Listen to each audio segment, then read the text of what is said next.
आज का हमारा टॉपिक है combined use of addition and multiplication theorem. जो हमारी लास्ट वीडियोस है उसमें हमने एडिशन थ्योरम भी अलग से कर ली है एंड मल्टीप्लिकेशन थ्योरम भी। बट कुछ क्वेश्चंस ऐसे होते हैं जिनमें एडिशन थ्योरम भी लगती है एंड मल्टीप्लिकेशन थ्योरम भी लगती है। तो उन टाइप के क्वेश्चंस जब हम करते हैं तो उन क्वेश्चंस में हमें ये समझ में नहीं आता कि किस टाइप से यूज़ करना है। तो कुछ एग्जाम्पल्स के साथ ये जो वीडियो बनाई गई है उसमें लिया गया है कि किस टाइप के क्वेश्चंस में और कैसे आप यूज़ कर सकते हो। देखेंगे कि हम कैसे कैसे यूज़ करते हैं। तो सबसे पहले जब भी हम यूज़ करते हैं तो कोई क्वेश्चन होगा और उसके अंदर आपके क्या होंगे, डिफरेंट टाइप की केसेस अवेलेबल होंगे, ऑप्शंस अवेलेबल होंगे। तो आप यानी कि एक कंसेप्ट मैंने स्टार्टिंग में बताया था और एंड, जो आपका एंड वाला कंसेप्ट है वो भी इसके अंदर होता है और वाला कंसेप्ट भी इसके अंदर होता है। चॉइसेस भी होती हैं, ऑप्शंस भी बहुत सारे होते हैं। तो पहले आप क्या यूज़ करते हैं, मल्टीप्लिकेशन थ्योरम, एंड उसके बाद क्या यूज़ करते हैं, एडिशन थ्योरम। तो उसके लिए आप क्या करते हैं, एंड वाला कंसेप्ट जो है वो मल्टीप्लिकेशन के लिए है और वाला कंसेप्ट किसके लिए, एडिशन के लिए है। तो आप पहले मल्टीप्लिकेशन करेंगे उसी क्वेश्चन में, और जब वो सारे ऑप्शंस के आपके पास चॉइसेस बन जाएंगी उन चॉइसेस को आपस में क्या कर देंगे, आप ऐड कर देंगे। तो इससे आप क्या करेंगे, साइमल्टेनियस का मतलब होता है एक साथ आप क्या करेंगे, एडिशन और मल्टीप्लिकेशन थ्योरम को अप्लाई करेंगे और एट लास्ट अपनी फाइनल प्रोबेबिलिटी पर पहुंच जाएंगे। ठीक है, इसके लिए हम प्रैक्टिकल क्वेश्चंस देखेंगे, उससे ज़्यादा समझ में आएगा। इसके लिए हम देखते हैं एग्जाम्पल नंबर 1। एग्जाम्पल नंबर 1 के अंदर कह रहा है कि एक ए पर्सन है जो क्या करता है, सच बोलता है, ट्रुथ स्पीक करता है। कितना, 80% केसेस है उसका, और बी सच बोले उसके लिए कितने परसेंट केसेस दिए, 90%। कह रहा है in what percent of cases, कितने परसेंट केसेस में are they likely to contradict. Contradict का मतलब क्या होता है, एक दूसरे के अपोजिट, कि कितना परसेंट केस है कि वो एक दूसरे के अपोजिट बोलेंगे। स्टेटिंग द सेम फैक्ट, यानी कि एक फैक्ट के बारे में हम बात करेंगे, ए जो बोलेगा उसका अपोजिट कौन बोलेगा, बी बोलेगा। तो इसके लिए हम एक केस बना लेते हैं कि अगर ए सच बोलेगा तो बी सच नहीं बोलेगा, नहीं के ऊपर बार लगा देते हैं, नहीं के लिए बी के ऊपर क्या लगा देते हैं, बार। या फिर कॉन्ट्रडिक्शन में ए सच नहीं बोल रहा और बी सच बोल रहा है। तो इस टाइप से दो केसेस बन गए।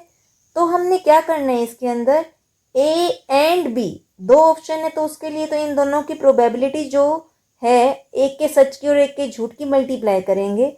सिमिलरली यहाँ करेंगे ए एंड बी, बट जब ये दो चॉइसेस बन गई इनको आपस में क्या कर देंगे, ऐड कर देंगे। ठीक है, देखो इसको करके देखते हैं, इजीली समझ में आ जाएगा। सबसे पहले देखेंगे कि probability of speaking truth by A, कि ए सच बोले, इसकी प्रोबेबिलिटी कितनी कह रहे हैं, 80%, यानी कि 80/100। तो यानी कि अगर 80% केस में ए सच बोलता है तो झूठ कितने परसेंट में बोलेगा, बचे हुए 20%। ठीक है, सिमिलरली बी का भी अलग से निकाल लो। अगर बी के सच बोलने के 90% केसेस हैं तो बी के झूठ बोलने के केसेस कितने हो जाएंगे, बचे हुए 10%। क्लियर है ये वाली चीज़। तो अब कॉन्ट्राडिक्शन क्या होगा, अपोजिट का, ए का सच और बी का झूठ, ए का झूठ और बी का सच। तो जैसे बताया था वैसे करेंगे। अगर हम केस 1 लेते हैं तो ए के सच बोलने के कितने चांसेस है, 80/100, और बी के झूठ बोलने के चांसेस कितने हैं, 10/100। ये हमारा केस 1 बन जाएगा प्रोबेबिलिटी के लिए। ठीक है, फिर कॉन्ट्राडिक्टरी में एडिशन करनी है क्योंकि चॉइस बन गई दूसरी, क्या, कि बी तो, ए तो झूठ बोले और बी क्या बोले, सच बोले। ये कितना केस हो गया, 2। और बाद में क्या किया, पहले मल्टीप्लिकेशन लगाया और बाद में क्या कर दिया, एडिशन लगा दिया। जो अब आंसर आएगा वो मेरी क्या आ जाएगी, फाइनल प्रोबेबिलिटी। तो यहाँ से अगर मैं देखूँ तो कितना हो जाएगा आपका केस, 8%। कितना हो जाएगा, 8%। और यहाँ से ये जब करेंगे तो कितना हो जाएगा, 18%। दोनों को ऐड कर देंगे तो कितना हो जाएगा, 26% केसेस ऐसा है कि ये एक दूसरे से क्या करेंगे, कॉन्ट्राडिक्ट करेंगे। क्लियर है। नेक्स्ट देखेंगे। नेक्स्ट क्वेश्चन के अंदर कह रहा है 4 persons are chosen at random from a group containing 3 men, 2 women and 4 children. देखो, जब भी आप एक साथ सिलेक्शन की बात करते हो तो कॉम्बिनेशन तो लगेगा ही लगेगा। 4 persons are chosen, 4 person choose कर रहे हो, रेंडमली पिक कर रहे हो, कितने में से? 3 men, यहाँ लिख रही हूँ 3 men plus 2 women plus 4 children. तो इसके अंदर से कितना हो जाएगा? 4 and 2 6 प्लस 3 9 टोटल हो जाएंगे। क्या हो जाएगा? 9 टोटल हो जाएंगे। उन 9 में से 4 सेलेक्ट करने हैं, जिसमें से 2 एग्जैक्टली क्या होने चाहिए? चिल्ड्रन होने चाहिए। तो देखो केसेस पहले बना देती हूँ। केस नंबर 1, 2 चिल्ड्रन फिक्स कर दिए। 4 पर्सन के लिए अगर मैं ये कहूँ दोनों की दोनों मेन हो गए तो कोई प्रॉब्लम है? नहीं। नेक्स्ट देखते हैं, अगर सेकंड केस लेती हूँ कि 2 चिल्ड्रन तो है ही, प्लस में प्लस नहीं लिखती, एंड लिखते, एंड, ठीक है। ऐसे प्लस लिखूंगी तो आप वैसे एडिशन लगा दोगे, तो इसको एंड लिख देती हूँ ताकि मल्टीप्लाई होंगी ये चीज़ें। 2 चिल्ड्रन फिर से हो गए, एंड दोनों के दोनों क्या ले लोगे आप? वीमेन ले लोगे, 2 वीमेन। या फिर क्या केस हो सकता है? 2 children and 1 man and 1 women, ठीक है। तो जब इस तरीके से बनाओगे तो ये 3 केसेस बने। जब इन तीनों को आपस में ऐड कर दोगे तब आपकी फाइनल प्रोबेबिलिटी आ जाएगी। अब 2 चूज कर रहे हो, फिर 1 यूज कर रहे हो एंड डिफरेंट है, तो क्या यूज करेंगे? कॉम्बिनेशन 9 में से 4 का। तो केस 1 के लिए जब आपका बनेगा तो कैसे बन जाएगा आपका? इस तरीके से देखेंगे, कितने चिल्ड्रन थे? 4। 4 में से 2 सेलेक्ट होने ही चाहिए। फिर मैंने क्या कहा था? 2 मेन। कितने मेन में से आएंगे? 3 में से 2 आएंगे। टोटल कितने हैं? 9 में से 4। एक केस हो जाएगा। फिर प्लस कर दो, क्या ऑप्शन एक और आई? 4C2 सब में रहेगा। फिर विमेन की बात करेंगे, 2 ही हैं, 2 की 2 में से 2 आ गई, 9C4।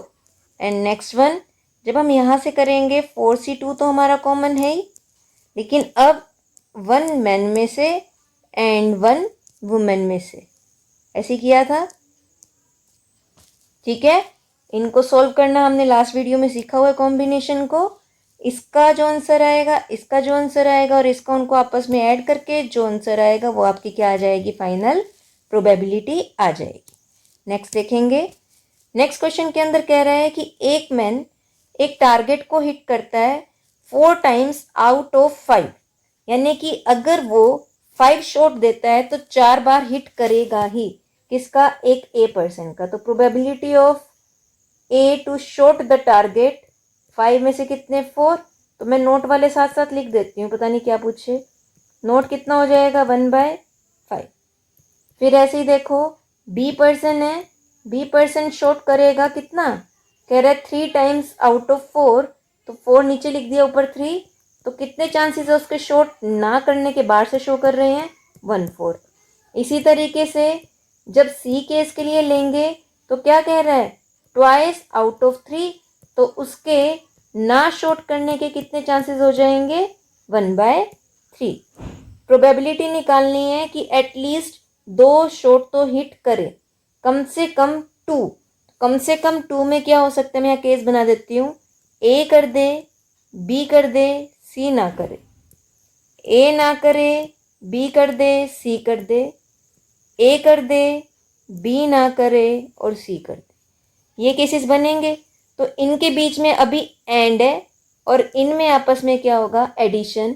तो यानी कि एंड और फिर लगेगा।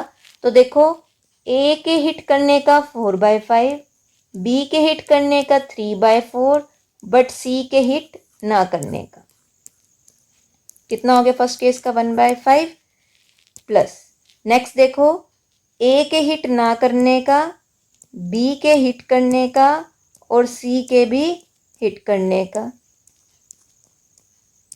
कितना हो गया? 1/10। फिर क्या कह रहा है? ए के हिट करने का, लेकिन बी के हिट ना करने का और सी के हिट करने का। आपस में ऐड कर देना एलसीएम लेकर इनको। कैसे? 1/5, 1/10 एंड 2/15। एलसीएम लेकर आप ऐड कर देना, जो आंसर आएगा वो आपकी फाइनल प्रोबेबिलिटी आ जाएगी। नेक्स्ट देखेंगे। नेक्स्ट में क्या कह रहा है? 1 bag A contain 10 white and 3 black balls. एक बैग ए है, उसके अंदर क्या है? 10 वाइट और 3 ब्लैक बॉल्स है, तो टोटल बॉल्स कितनी हो गई? 13।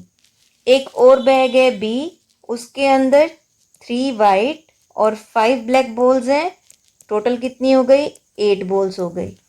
2 balls are transferred from bag A and put into bag B. कितनी? 2 बॉल्स यहाँ से निकाली और यहाँ डाल दी, तो जब वो 2 बॉल्स और आ जाएंगी तो टोटल बॉल कितनी हो जाएगी? 10, नो डाउट। उसके बाद कह रहा है अब बी को सिलेक्ट कर लो, बैग को, तो यानी कि 10 बॉल्स को सिलेक्ट करेंगे। अब उसमें से प्रोबेबिलिटी निकालनी है कि अब आप जो बॉल निकालोगे वो क्या आनी चाहिए? वाइट आनी चाहिए। क्या आनी चाहिए? वाइट। अब क्या है? 2 बॉल्स निकाली है, तो इधर तो कॉम्बिनेशन में निकाली होगी फर्स्ट बैग से, लेकिन सेकंड में एक ही केस करना है, तो इसमें कॉम्बिनेशन लगेगा बट डिफरेंट वे से। ध्यान से देखना। सबसे पहले उसने फर्स्ट बैग में से 2 बॉल्स पिक की हैं, ठीक है। वो दोनों की दोनों बॉल वाइट भी हो सकती हैं, वो दोनों की दोनों बॉल ब्लैक भी हो सकती हैं, या फिर 1 वाइट एंड 1 ब्लैक हो सकती है, ठीक है। तो 3 केस बन जाएंगे। अगर वो दोनों की दोनों बॉल ब्लैक है तो 3C2 आउट ऑफ 13C2, तो उन 2 बॉल के सिलेक्शन का हो गया। किस में से? ए बैग में से। अब कहाँ चला गया वो? बी में। बी में टोटल बॉल कितनी हो गई? 10। किसकी निकालनी है? वाइट की। वाइट में तो कोई इंक्रीमेंट हुआ ही नहीं, क्योंकि बॉल क्या हो गई? ये वाली भरी है, तो वाइट बॉल आने की कितनी है? 3/10। नेक्स्ट केस देखो, प्लस लगा रही हूँ, ये फर्स्ट केस की प्रोबेबिलिटी है। नेक्स्ट देखो, फिर से 2 बॉल पिक कर रहे हो। अब दोनों की दोनों किस में से आ गई? वाइट में से। तो 10C2 डिवाइडेड बाय 13C2, ये तो फर्स्ट बैग में से पिक होने की है। अब सेकंड बैग में डाली तो बॉल तो 10 हो गई, लेकिन अब वाइट बॉल्स कितनी हो गई? 5। क्लियर है सेकंड केस। थर्ड केस क्या बताया? 1 white and 1 black. 10C1, 3C1, 13C2, ये तो पहले बैग में से पिक होने की है। अब टोटल बॉल्स तो यहाँ 10 है, लेकिन एक इसमें इंक्रीज हुई है और एक इसमें, तो मेरे को तो वाइट की निकालनी है, तो वाइट हो जाएंगी 4। सोल्व करेंगे, जो आंसर आएगा उसको प्लस करके लिख देंगे। क्लियर है। नेक्स्ट देखेंगे। Find the probability of 53 Sundays in a year selected at random. एक साल में रेंडमली कह रहा है कि 53 संडे आ जाएं, कोई भी ईयर सेलेक्ट करो, तो वो ईयर कौन सा हो सकता है? कहता है वो ऑर्डिनरी ईयर भी हो सकता है और वो लीप ईयर भी हो सकता है। अगर वो ऑर्डिनरी ईयर है तो डेज कितने हो जाएंगे? 365, और अगर वो लीप ईयर है तो डेज कितने हो जाएंगे? 366। तो इस तरीके से काम करेंगे। सबसे पहले मैं ऑर्डिनरी ईयर की बात कर लेती हूँ। ऑर्डिनरी ईयर में 365 डेज हैं, 1 वीक में 7 डेज होते हैं, तो टोटल जितने नंबर ऑफ वीक बनेंगे उतने तो संडे आ ही जाएंगे। तो 7 5 35, 7 2 14, एक दिन बचेगा एक्स्ट्रा। कितना बचेगा? एक दिन। तो 52 तो कंफर्म है कि संडे आएंगे ही आएंगे, क्योंकि वो वीक्स कंप्लीट हो गए। लेकिन जब हम बात करेंगे जो वन डे बचा है वो संडे है या नहीं है, तो क्या क्या ऑप्शन हो सकते हैं? कोई भी डे हो सकता है, Sunday, Monday, Tuesday, equal chances है ना। वेंसडे, थर्सडे, फ्राइडे, सैटरडे, कितने बन गए ये? 7। तो 7 में सबको इक्वल चांस है, तो 1/7 केसेस हैं कि 53 हो जाए। 52 तो कंफर्म है ही। उसने कितना पूछा? 53 की प्रोबेबिलिटी पूछी है, तो 53 की प्रोबेबिलिटी कितनी हो जाएगी? 7 में से कोई भी आ सकता है। संडे कितनी बार आ सकता है? एक ही बार, तो 7 में से 1 चांसेस, ठीक है। लेकिन अगर ये लीप ईयर है, कौन सा ईयर है? लीप ईयर है। लीप ईयर में कितने डेज हो गए? 366, 7 का एक वीक, 52 तो वही कंफर्म है। अब कितने डेज बच गए? 2। अब कॉम्बिनेशन बनाओ, क्या क्या हो सकता है? अगर संडे होगा तो दूसरा क्या आएगा? मंडे, कॉन्टिन्यूटी में आएंगे। अगर पहला मंडे है तो ट्यूसडे, फिर ट्यूसडे है तो वेंसडे, वेंसडे है तो थर्सडे, थर्सडे है तो फ्राइडे, फ्राइडे है तो सैटरडे एंड सैटरडे है तो संडे। काउंट करो कितने केसेस हो गए, 1 2 3 4 5 6 7। ये सैंपल स्पेस की तरह बना दिया तो टोटल केसेस फिर से 7 हो गए। लेकिन अब संडे आने के 2 केस बन गए। अगर पहला सैटरडे होगा तो बाद वाला संडे आ जाएगा, या फिर पहला संडे होगा तो बाद वाला मंडे आ जाएगा। तो कितने, 2। लीप ईयर में 2/7 केसेस, ऑर्डिनरी ईयर में 1/7 केसेस। क्लियर है। नेक्स्ट देखेंगे। नेक्स्ट क्वेश्चन में कह रहे हैं 2 cards are drawn from a pack of 52 cards. 52 card के पैक में से 2 कार्ड्स आपने क्या कर लिए, ड्रॉ कर लिए और उनको साइड में रख दिया। तो टोटल नंबर कितना रह जाएगा, 50। और कितने कार्ड्स निकाल लिए, 2। अब जो 50 कार्ड्स है उसमें से क्या निकाल रहे हो आप, एक कार्ड निकाल रहे हो और प्रोबेबिलिटी निकालनी है कि वो क्या होना चाहिए, एस होना चाहिए। तो अब फिर से केसेस बनेंगे क्या, कि जो 2 कार्ड पहले निकाले वो 2 कार्ड दोनों के दोनों एस थे क्या, दोनों के दोनों में से एक एस था क्या।